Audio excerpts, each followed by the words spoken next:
Welcome back, everybody, to another episode of Caravan of Garbage, where we're going through the Lord of the Rings trilogy regular edition. Regular edition, no extended editions for us. Thank you very much. We only have so much life left to live. It's true. Also, we're saving it for a future video where we do all the extended ones. We do this again. Yay. We do it again, Mason. Yay. You say yay because good movie? Yep, it is good. Yeah? Yeah, so far, yeah. So far?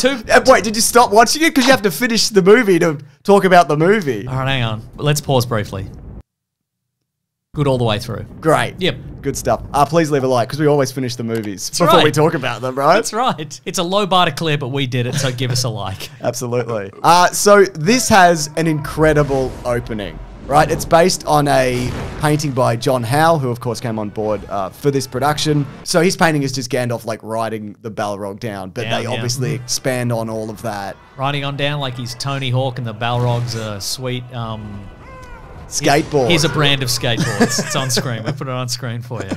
Tony Hawk brand skateboards. There you go. Yeah. Yeah. So New Line, apparently, they originally wanted Cate Blanchett to do a recap. To do the Balrog? Yeah, man. Get in there. Wow. No, they wanted her to do a recap of what happened in the previous movie. You know how they opened the last one? Mm-hmm. And Peter Jackson was like, no, people probably get it. I don't know why you would go into this not watching the first one, but, yeah, you know, it still works, He said people have probably seen it on DVD because DVDs are still currently a thing. They're real. For now. That's right. What did he know?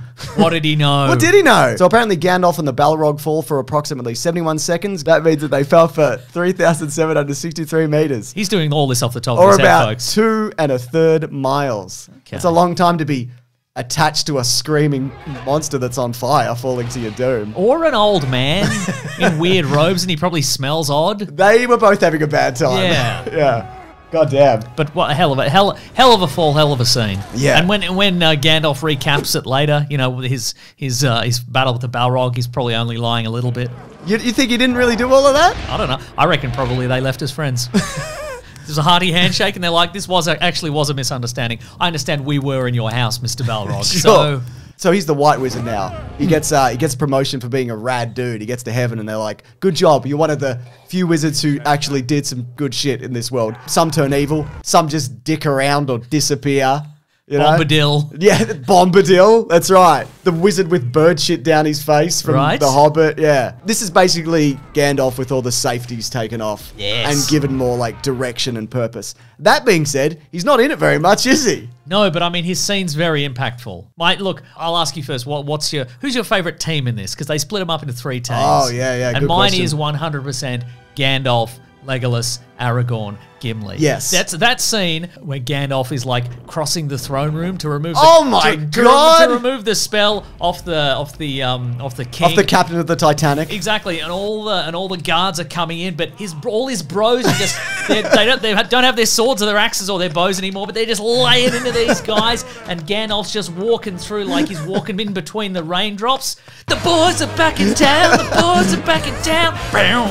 And now, oh, hell of a scene. God, it feels like it, doesn't it? Anyway, but the other 2 teams are your favourites, I assume. No, that's the best team. Yeah, it's 4 guys who know what they're doing. Absolutely. So, yeah, this was the hardest movie to make for reasons that you're talking about because, well, first of all, it's the book is like weirdly structured. By that you mean boring? No, Mason. Oh, because I meant boring. Oh, okay. So half of the book Just kidding, I've never gotten as far as the 2 towers.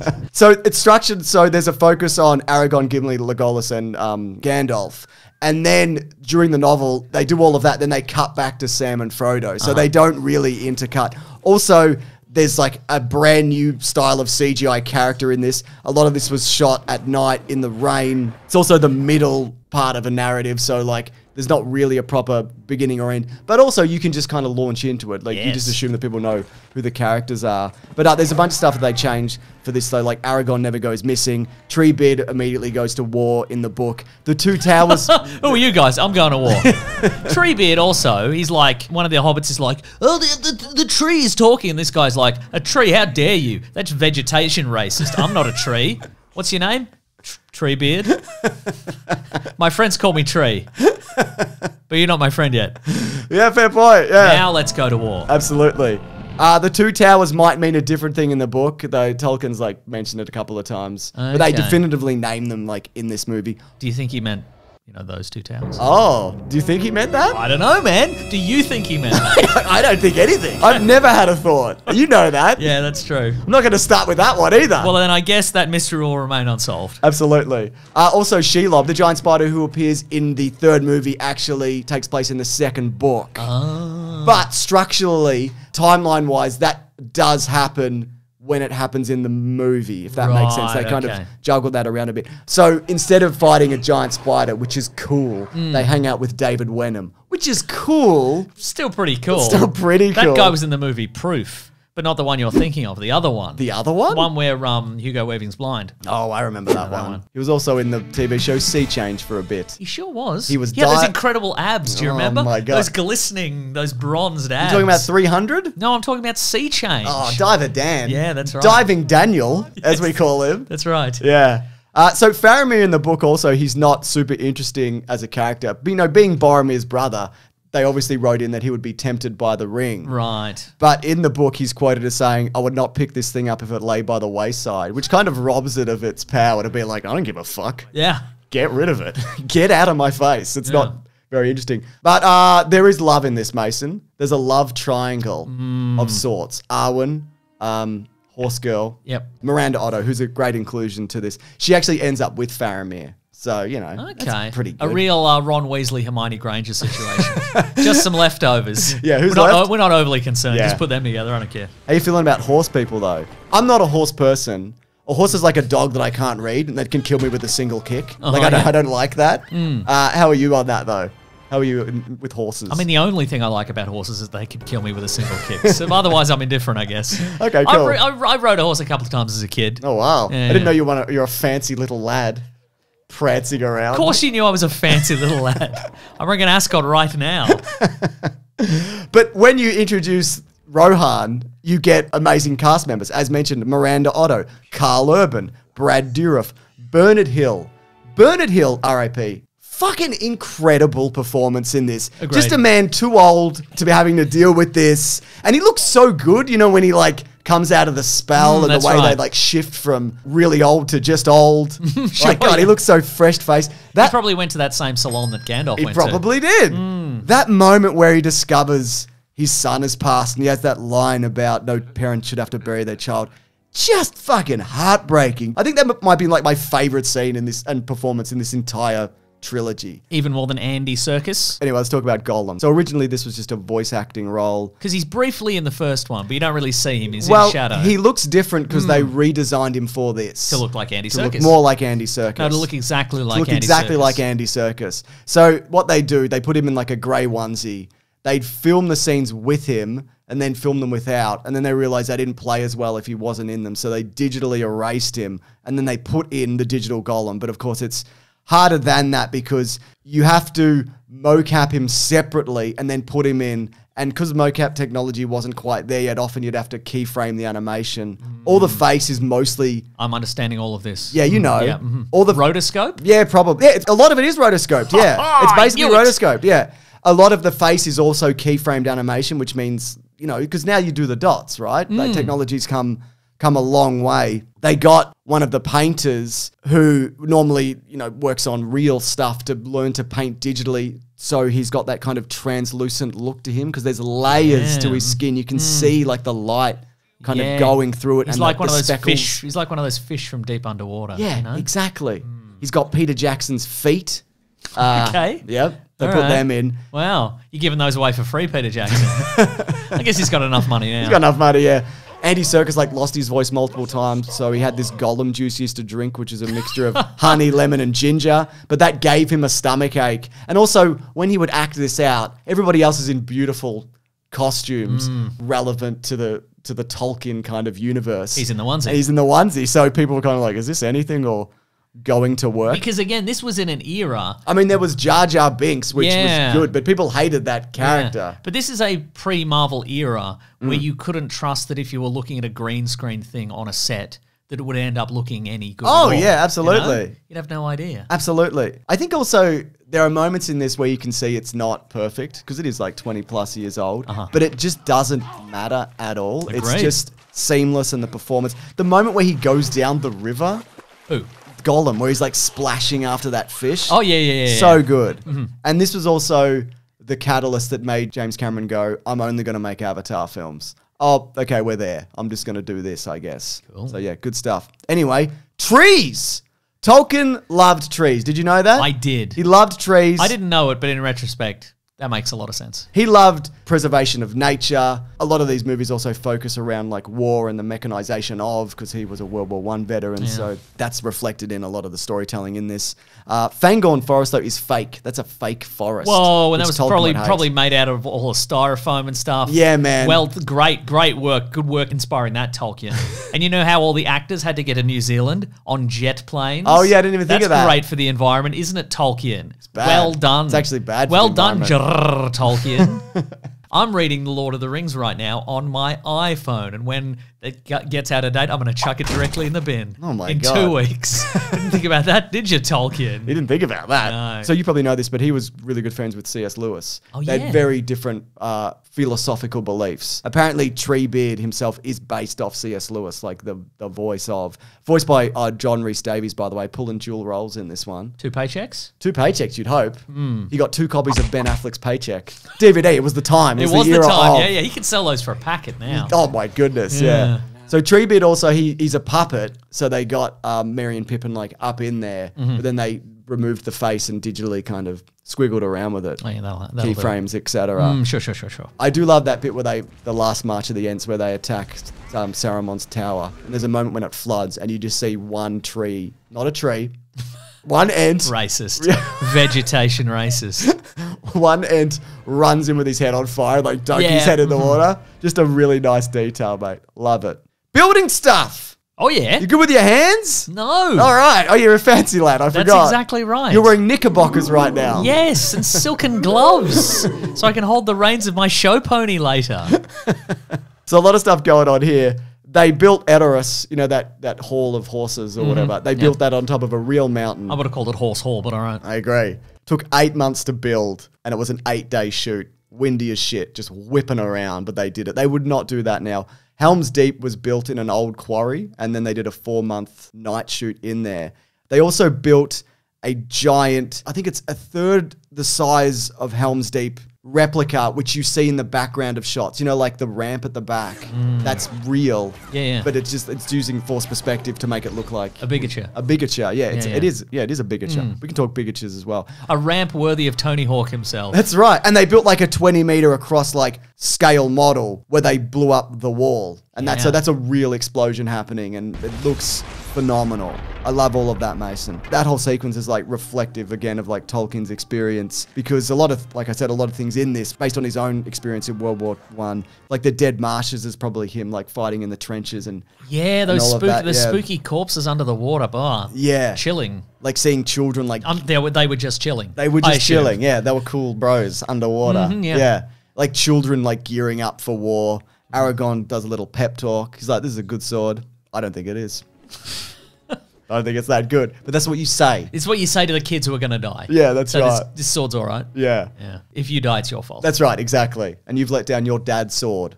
I don't know where he is. He's probably taking a nap. Yeah. In one of his investment properties.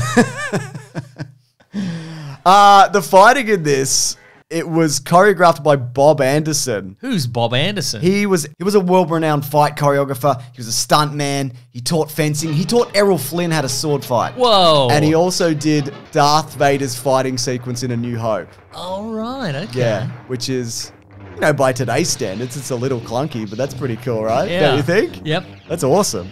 So he also said that, I think it was Viggo Mortensen.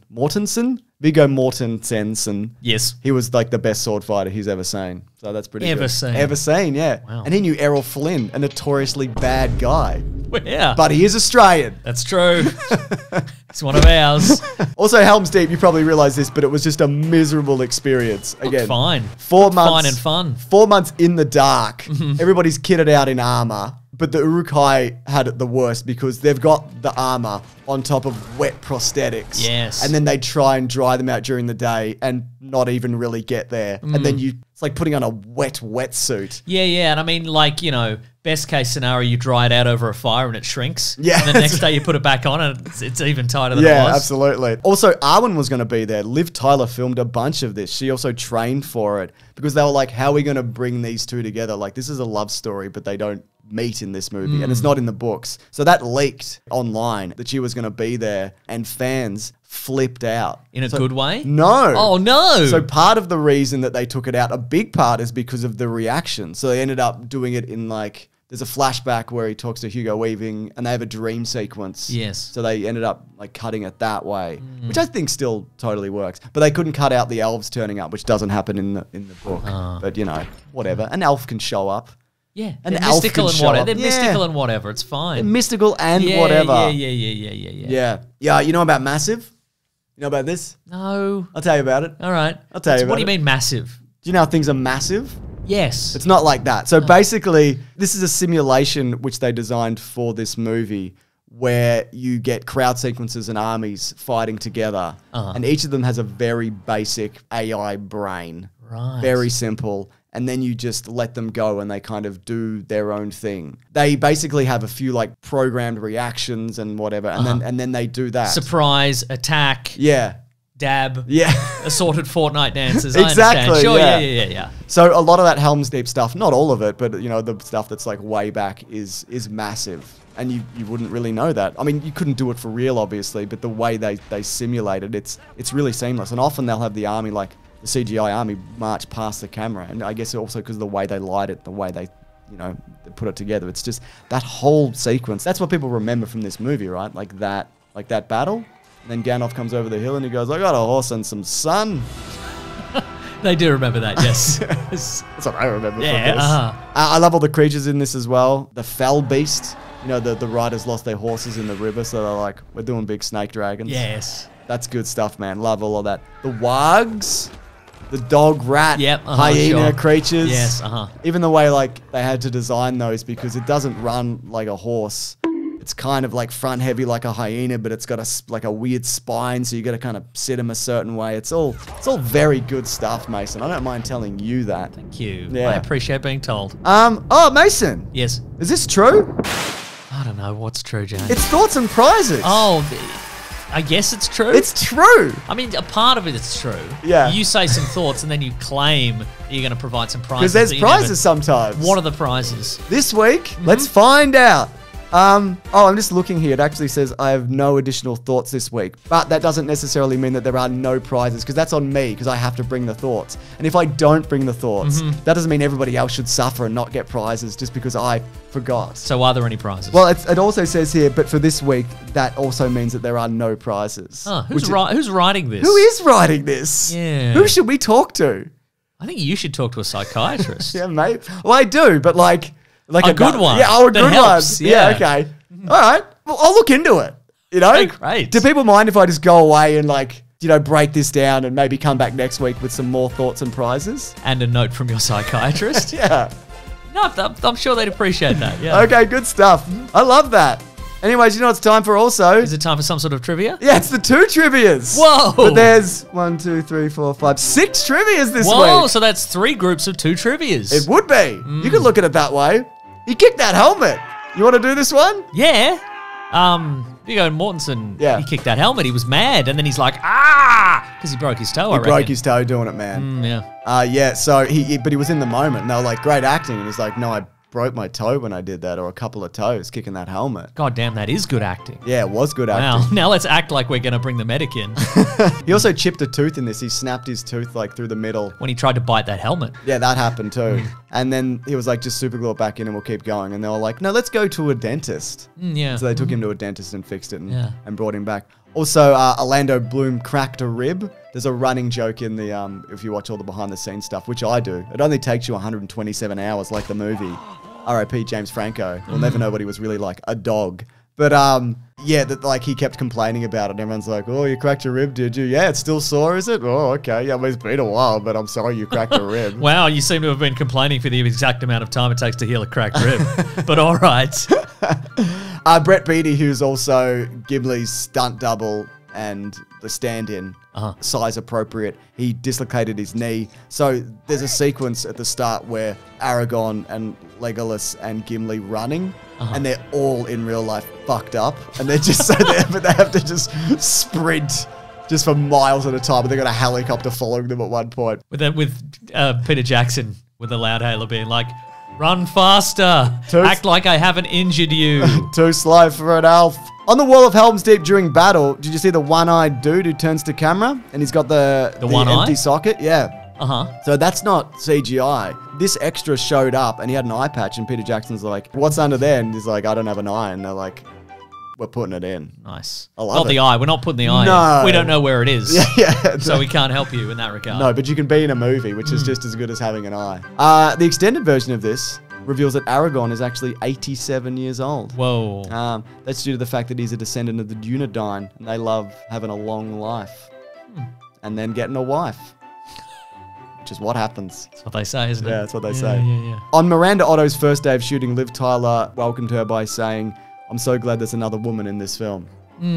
Big shade on Kate Blanchett, but yeah. But yeah, it's nice to have some women in these movies, isn't it? Yep. I mean, they are bros movies for bros. It's true. But women are allowed also. It's a bros time. But yeah, women can come. Yeah, sure. Don't you think? Yeah. If you like nature as much as all us bros do, I guess you can come along. Exactly. It's interesting because if you look at the Uruk-hai in this, they've got like grayer hair and blotchy skin. And apparently the backstory behind that is that they're starting to inbreed. So they're not coming out right. Okay. So yeah, I think that's What's the time frame on that? How long does it take them to breed more Uruk-hai? Like in a weird goo pod. Yeah, in a goo pod. I don't know. I've never done that. So I don't know. What do you think? I don't want to think. You don't want to think? No. Good. Also, this is the only Lord of the Rings movie where Frodo doesn't put the ring on. Just carries it around. Coward. Yeah, I agree. I'd simply put the ring on and then just walk to Mordor invisible. Yeah. And then put it in Mount Doom. No one would even know. Put it on, dipshit. It is funny that when Bilbo puts it on, he's just like, eh. And when Frodo puts it on, he's like, Nightmare Shadow World! But I guess things are ramping up, you know? Yeah, sure, okay, yeah. In the Nightmare Shadow World and all of that. Oh, that's because Bilbo has an investment property in the Shadow World. He just hangs out in it. Sweet. Yeah. The box office of this, it surpassed the last one with a return of $951.6 million on a budget of around $94 million. There also was reshoots on this. They all had reshoots. The story that was told was they filmed these all at once and they were all done, but that is not true. Oh, what? Peter Jackson filmed he got through a lot of it, but after getting the first one out the door and doing well, that afforded him the ability to, he had the trust to go back and add some more stuff. So true. There is a deleted scene with Boromir, which is in the extended cut, and there's other stuff and whatever. But we're not here to talk about the extended cut. We're here to talk about a theatrical experience we're watching on television. That's correct. Yeah. Or sometimes on our phone, depending on how much time we have. That's right. Now, let's rank these movies, Mason. Okay. So last week, the best one that we'd seen was that one. Correct, yes. Out of the first two, what do you think? I reckon maybe the second one thus far is the best one. I think I always used to think it was the first one, but watching this again, I'm like, it's a good movie. Yeah. I don't love the Frodo, Faramir, Sam stuff. I don't love that. I think it's kind of feels a bit like treading water. It's not uninteresting, but it's probably the least compelling element. And for someone who's not being corrupted by a ring, Sam's getting pretty mean. Yeah, You Sam. know what I mean? Be nice. Be nice. Yeah. That's right. Be nice to your bros. I think that's important. It's a beautiful message. It is, isn't it? Anyways, Lord of the Rings, Caravan of Garbage. Believe it. Believe it. What if we stopped at 2? We could. That would be funny. That would be funny if they did that in real life. Funny to us. It would be funny. Yeah. It'd be like those Divergent movies. They just stopped. But guess what? We recorded them all at the same time. That's right. And we had to go back and do re-recordings, obviously. Yeah. But that is... No, just so people know, we didn't do that. I don't think I could do that. I couldn't watch all of this and all the extended and then keep that all in my head. It's just not possible. I don't know how anybody made these. It doesn't even make sense to me. It's incomprehensible. Tell you what, they wouldn't make it like this these days, would they? They'd make it worse. They'd make the Hobbit movies. Or the War for the Rohirrim. Yeah. Out soon. Yeah, I did an ad for it, I think. So check it out. I am looking forward to that, though. Genuinely. This is not an ad. I don't care if you say it. But How? We'll splice that into the ad? We'll splice that into the ad. But yeah, we're doing video games in between. So next week we're going to look at Return of the King, the video game, and then come back. Because obviously these are very dense. So, we're going to get there. But if you do want to see these early, you can actually head over to bigsandwich.co, where they always go up there early, don't they? Yes. There's also bonus movie commentaries. We do video game let's plays. We do bonus podcasts, don't we? That's so true. We also have a podcast called The Weekly Planet, where we talk movies and comics and TV shows. That comes out every Monday, but early on Sunday. It's also on Spotify, YouTube, Apple, whatever. We're having the best time of our lives here, aren't we? Yes. Yeah, we are. All right, and everybody else is. And we got those matching Lord of the Rings Caravan of Garbage tattoos. That's right. Mine says potatoes. And I got another one that says, looks like YouTube's back on the menu, boys. How did that orc know what a menu was? You ever think about that? They don't have menus? Yeah. You don't think he's been to like a shop? Yeah, where they have menus in the shop. Yeah. Uh-huh. You don't think that? No. Yeah. It's a cultural reference that he would have heard, you know? Okay. You've heard things that you've never experienced, right? No. I've experienced everything. Okay, no, don't worry. Disregard. Yeah. I forgot how fancy and well-learned you are. That's right. Yeah. All right, thanks everyone. Grab that jam, you guys. We'll see you next week.